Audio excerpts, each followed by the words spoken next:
सुंदर तुम्ही देखना पुतळा माझ्या बाबांचा बनवला. मुंडे साहेबांच्या त्या पुतळ्याचा हात पकडून पुढे ओढले होते. आता मी कसं सांगू तुम्हाला की मला काय वाटतंय या दिवशी.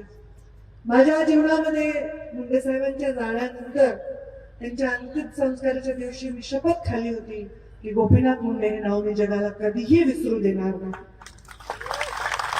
आणि ही शपथ मी पदावर असेल नसेल, मी मंत्री असेल नसेल, मी आमदार असेल नसेल, मी या जीवनात असेल नसेल, तरी ही शपथ पूर्ण करणारी मुलगी म्हणून माझं नाव घेतलं जाईल एवढीच साधी माझी इच्छा आहे.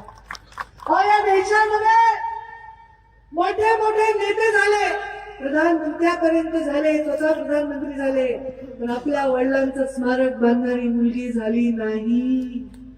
पण मी ते बांधलं. गोविंदांना माहिती आपण किती तेव्हा चळवळ केली होती. 1 मिनिट गोपीनाथ गडासाठी ऊस तोडणाऱ्या